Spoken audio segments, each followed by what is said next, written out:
Hey everyone, this is Duke from Gas Mask Bunker, and today we're going to be taking a look at the disassembly process of the M45 chemical biological mask. In this particular example, this one is in Air Warrior configuration for the sake of having more accessories to demonstrate. And why don't we get right on into it, because there really isn't anything historical to say in this review.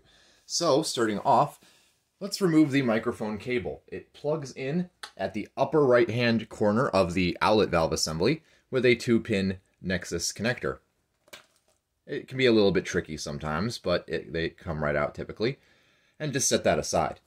Next, you'll want to remove the canister from the end of the hose, assuming you have one. If not, just unthread it from the mask itself.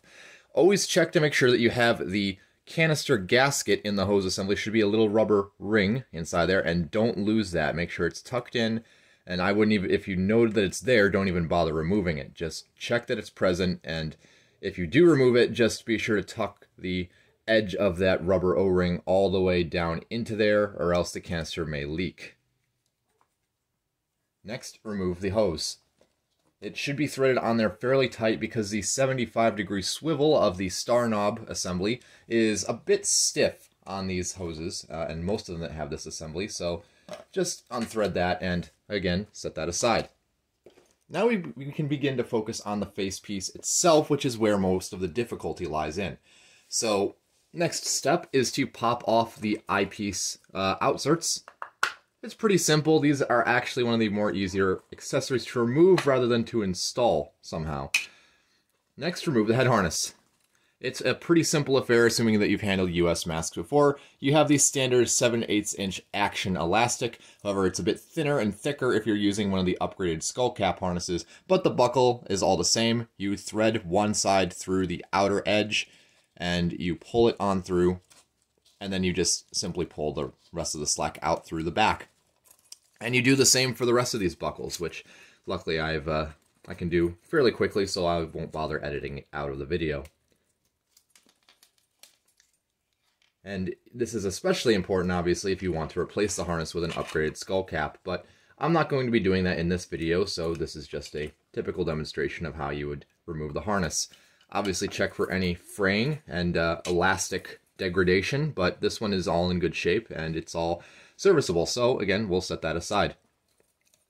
Next, let's remove the outlet valve cover. Now this is where things get very tricky because the M45 has a much different outlet valve cover assembly to, like, say, the MCU2/P or the M40 series masks, because whereas those masks have the mounting tab up at the top somewhere, either one or two little studs, the M45 has it way down in the bottom here for whatever particular reason, and a lot of people on a lot of M45 examples that I've seen, they will tear through these because they expect to just grab on this tab and rip the valve cover off, but that is not the case, sadly. You have to do it in a very specific and irritating way, which I will demonstrate now. So, to remove the outlet valve cover, you will want to grasp the tab, as you obviously would, but you rock it and pull it out to the sides. You sort of do either left or right motion. You basically stretch that opening wide enough, and then you sort of go this way and then up in an arc so that it pulls it off of that mounting tab and it's completely free of the mask. And then you can remove it from the drink tube and mic port assembly, and that exposes you to your inlet valve there on the center of the valve seat. You may also want to remove the drinking tube. It isn't necessary, however, but I probably will not for this review. If you do want to remove it, I find the best tool to use is a little bit of elbow grease, careful hands, and a Swiss Army knife flat-bladed screwdriver. Make sure that it is blunt and not sharp on any corner or edge. That is especially important if you don't want to scratch the plastic or damage the tube itself. So, nevertheless, I would recommend just leaving the tube installed. The outlet valve disc, on the other hand, you can go ahead and remove. Just grab it by the end here, or just grab it close towards the center as possible, and just do little careful tugging circular motions until it pops out. That is the best way to remove outlet valves because they are very hard to find, and if you break it, you are pretty much out of luck or going to be paying a decent amount of money to replace it. Next, we are going to remove the secondary skin, which is the most important function, or the most important accessory of the M45 mask, and should be left on at all times. But in the case of if you're cleaning the mask, then you're going to definitely want to remove it. I find the best way to remove it is to start from the outer edges of the eyepieces where they're the most squared away. And then you just sort of work down towards the center, and then it kind of comes off the rest of the way. Now you may have to stop a bit on the side canister ports and the front voice emitter, but nevertheless it is a very easy accessory to remove. And then finally, when you get to the eyelet valve, stretch it over the mounting tab at the bottom first, and then pull it off and up the rest of the way.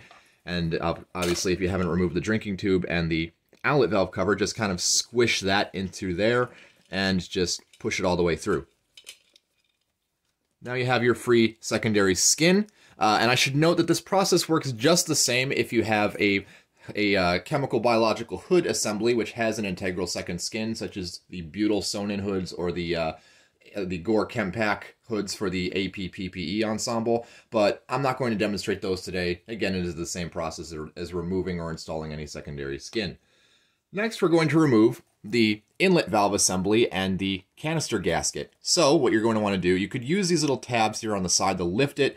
However, in a lot of cases, you can get it with your fingernail, or just simply push towards and inward, and it just kind of shoves it all, shove it all the way in through that opening in the center there. So just, once you get that in, reach behind the nose cup from the inside and grab the inlet valve assembly, and make sure that it has the cage over the inlet valve itself, so that way it is not covering it up and preventing proper inhalation, and make sure none of these little feet are cracked or damaged, missing, etc. Set that aside as usual. And then this is going to be the problem part right here. This is one of the trickier components to actually remove. And a lot of you will probably be going for the blunt end of the carrier D-ring, which is very common to see in US military manuals to remove. But actually what the better tool to use is the star knob of the hose assembly. So if you have a non-metallic hose, or if you have an M45 hose like this, this is actually the best tool to use to remove the side voice emitters on M45 masks. Because as you can see, if it's right down in there, it may take a bit of pressure, but it doesn't have as big a risk as scratching or damaging the side voice emitter as it would with the metallic carrier D-ring. And once you've got that loosened, you can start getting it off the rest of the way. There's no real reason to unthread the entire thing using the hose. And then it just comes out as one assembly, unlike the M40 or MCU masks, which have several different rings and components. Then there's also a gasket for the side voice emitter there. You want to remove that. It should be gray rubber. I've never seen them any other color. And now we have the facepiece, which I was about to demonstrate how to remove the microphone and positioner, but unfortunately these are a little bit loose on these masks, and it would be mounted right about there, but these tend to fall out on their own and work themselves loose. So that's another thing to keep in mind when you have an M45, is watch out for that. Next, you will want to remove the internal drinking tube. And that just pulls out as usual. There's no barb holding it in place, so it's pretty effortless. And then the only other thing to remove is the nose cup, which I must say is probably one of the biggest pains in the ass to reinstall as it is opposed to removing it. But you know what, for the sake of demonstration, I might as well. So it is obviously installed around the front voice emitter and the outlet valve, so you will simply just be stretching it over those holes, as poorly as I am in demonstrating this because my hand is in the way. And we'll let actions speak for themselves. Just kind of tug at it and move your hand around, try to get around those holes until it just pops out, and then you have your nose cup free. And now that you have every single component disassembled from the mask, you can begin to wash it, clean them, replace them, whatever you need to do in order to get your mask in working order again. And now we will begin the reassembly process. So, obviously, once you have your mask cleaned, you will probably want to start with the nose cup, as it is the most difficult component of the facepiece.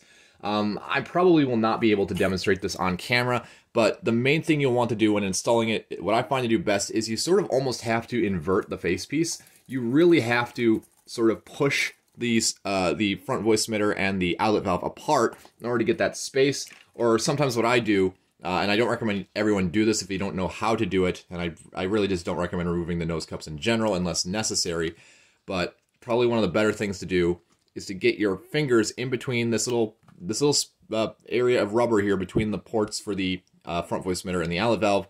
You grab it at each end, and then you make a little inward curl. You want to curl it inwards so that when you place it between the outlet valve and the front voice emitter, it naturally uncurls and slips into the proper slot. So I will be doing that off camera, so give me one moment, folks. Alright, now that we have the nose cup mostly reinstalled, I'd like to point out a little detail that you should always look out for when installing it. So, obviously you want to get the edges of the rubber fully seated underneath the front voice emitter and the outlet valve flanges, but if you look closely there, and again I'm bumping the camera here, but you can see that there is an edge where it is not fully seated underneath, and you will want to go in there as best as you can, maybe even sort of stretch the facepiece a bit and tuck it underneath there with your fingers. I wouldn't recommend using a tool for this, just a lot of patience, a lot of care, and just try and get that under there as best as you can. Again, it's very difficult to actually demonstrate on camera, but once you actually get it, you'll know when you feel it. And I think it's more or less in there. Let me double check. There's a bit of a little edge there. I think that's going to be good for now. So this is ideally what your inner nose cup should look like properly installed. So keep that in mind. Pretty much everything that you saw me do to disassemble it is done in reverse when reassembling it, obviously. So just stick the drinking tube on the stem there. It doesn't really matter which way you position it. I prefer it off to the right here since the microphone comes up from the left, but that's just me. Feel free to do it however you please.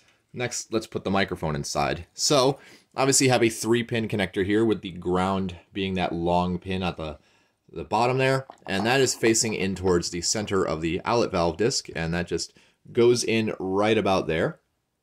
Just push it down. Make sure it's fully seated. Sometimes it'll stick in place, sometimes it'll be a little bit wobbly, so just take care and make sure it doesn't jostle itself loose as you're handling the mask. Next, let's reinstall the side voice emitter assembly. So, obviously you want to look for the side that has the most wear on it, that has that ridge there, because that's obviously the side that the side voice emitter has been up against this whole time. Obviously, unless you're replacing this gasket, you won't have that, but that's usually what I like to do, just so you're not putting a dimple in both sides where it could possibly cause a leak, but I don't think it really should. And then once you have it screwed down as far as it can go by hand, then you can go in and take your star knob from your hose assembly or the carrier D-ring if you so please, and just tighten that down a little bit further. Then you will take your inlet valve cage, valve, and canister gasket assembly and stick that behind the nose cup, and then you're going to want to start pulling that carefully around that groove inside the side canister port, and just keep doing that carefully until you have most of the valve fully seated above, and start pushing it down until it all snaps into place around that groove. And make sure that the inlet valve assembly is not sticking in between that as well, but ideally if you press it down properly it shouldn't do that. So let's reinstall the outlet valve. So what you're going to want to do, obviously, you can wet this with your saliva or a bit of water if you want, but just stick that down in there up until you get to the wider base at the stem of the outlet valve. Then go in, reach in behind inside the outlet valve assembly. Actually, let me just demonstrate it. You're going to want to grab that little stem from the inside, but you're not going to be putting all of the force of your pulling on that. What you're going to do is, once you get inside there, I'm going to do it with this hand, actually. It's a bit easier. Let me get in there, actually. Give me 1 second, folks. So once you have that between your fingers, should be between your thumb and index finger, start pulling gently, but also push down on the valve from the center, and that should double the force and get it in there without putting too much force on a weak area or just pushing it nothing. So make sure once you have that seated, and obviously I've just dropped the microphone out of the facepiece again. Let's set that aside until it's ready to behave itself. What you're going to want to do is the outlet valve cover next, and this is another tricky bit because as you can see, there's a bit of warping right here. It's very common to find M45s where the outlet valve assembly has not been properly installed. So actually, let me reinstall the second skin first for just getting that out of the way, and this is actually what you should do before putting the outlet valve on. It is possible to install the second skin while you have an outlet valve cover in place, but it's better to do it when you have the outlet valve cover removed. So let's start from that outlet valve seat by stretching the rubber over the drinking tube and the microphone ports, making sure it's behind it, and then just working the skin around until you have it fully seated underneath the edge of the outlet valve. Then what you're going to want to do is the front voice emitter, and again, make sure that you have the edge of the second skin underneath the groove where it's supposed to go, unless of course you have a VPU ring, in which I say typically it's better to just stretch the skin around that instead of trying to tuck it underneath. However, this is what we're going to do since we do not have a VPU ring installed. And it's a bit tricky. Again, you may want to, you could use your fingers, you could use the edge of a Swiss Army knife screwdriver very gently, as long as you have a very blunt and non-edged tool, which won't penetrate the skin and cause any tears, holes, or scratching, etc. More or less, this one's pretty fully seated. There's a little bit of a lip right there that you're going to want to watch out for. I'm going to get that later with a Swiss Army knife screwdriver, but it's more or less installed. So, moving on, the next thing I like to do before the canister ports is the lenses themselves. So what I'll do to make sure it's properly seated is I'll start from this edge and start pushing down around from the inside, and then start stretching the skin over the top of the eyepiece so that the top of the skin is spaced out evenly on the forehead, and it gives you enough slack to put it around the canister stems on the bottom. And then you just want to realign that and make sure the skin is tucked all the way underneath that eyepiece frame.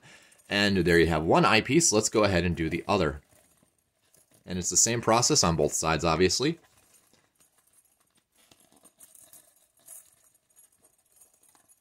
And be very careful not to overstretch or tear the skin, obviously. And make sure to get those bottoms there, because there is obviously a little bit of an area where the skin can hang up on itself and not install properly, but it should look more or less like this when you've done it properly, albeit, again, double checking to make sure there's no curls or areas where the edge of the skin's openings has not fully properly seated, but there you have it.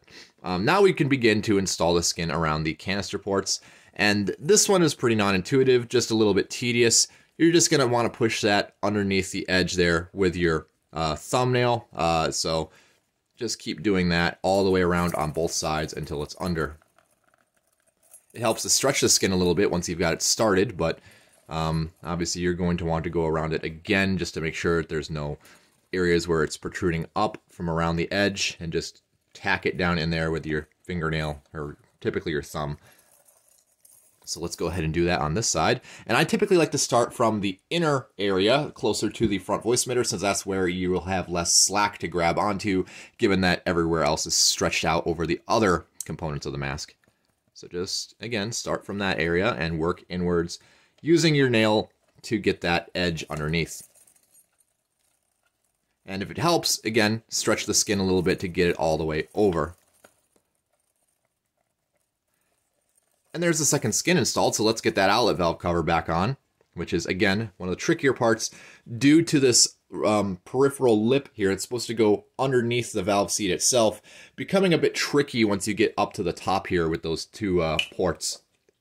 So obviously just thread the outlet valve cover down over the drinking tube, and you can do it loosely at first, but you're going to want to go over it again. And where I like to start usually once I've gotten it this close is I'll put my finger inside the microphone port, and I'll try and push that lip out over the mic port itself, maybe push in from the inlet valve on the inside, get that under there, and then while you've got that there, you can grab the mounting tab or just kind of reach in and pull on it, maybe grab the outlet valve cover behind the peripheral seal and just stretch it over the mounting tab, make sure that it isn't curled inwards, and just get that over there to start with. Then what you're going to want to do is you're going to want to start pressing the peripheral of that outlet valve cover underneath the outlet valve seat itself, which will make little clicking noises as it fits itself underneath. So just keep your ear out for that, and just you'll be able to feel it as well. So go ahead and do that all the way around. Just check for warp spots, especially around the drinking tube and the microphone port, which is where it's most likely to warp and foul itself up. But it ultimately doesn't matter because it still functions the same. It's just more of an aesthetic and preservation thing, in my opinion. And you obviously want to take care of your mask. You don't want any permanent warping, so this is the proper way to do it. And you'll especially, like I said, take great care around the microphone port. And there's a little bit of a warped corner right there, if you can see that properly. So go ahead and press that out as best as you can and get that little sucker down in there. And I think that's pretty much everywhere. So now all that's left to do is install the drink tube in its pocket. and reinstall the microphone cable if you have one.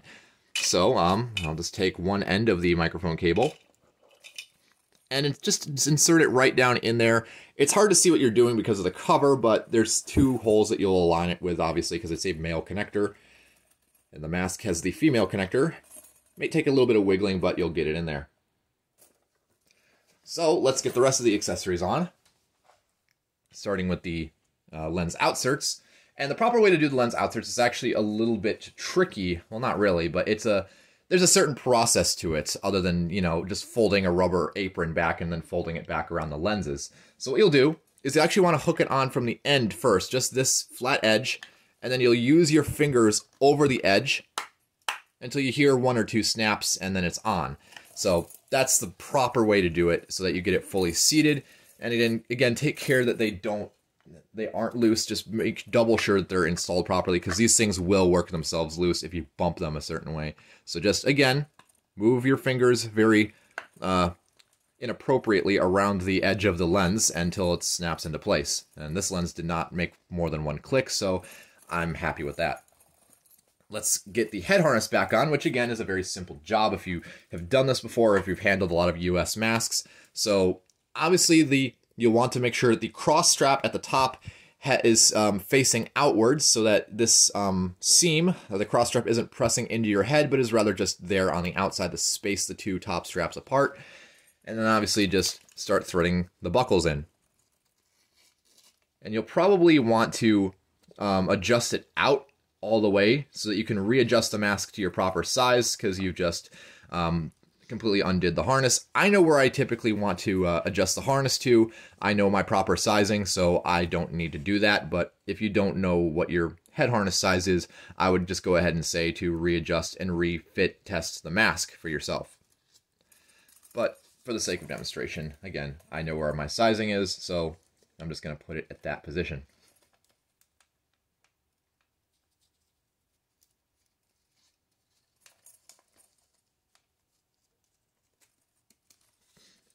I'll get a close-up shot of the buckle.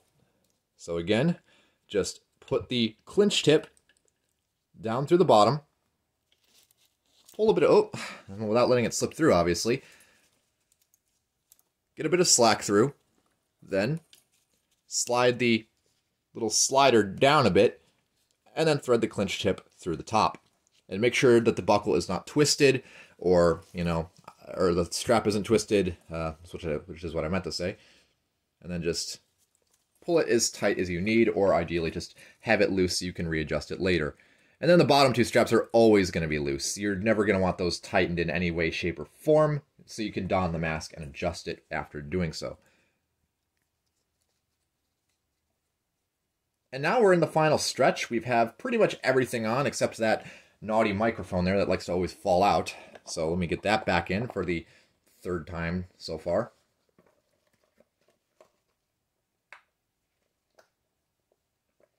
Tricky. Got to pry the nose cut, or got to pry that shin cut back to do it.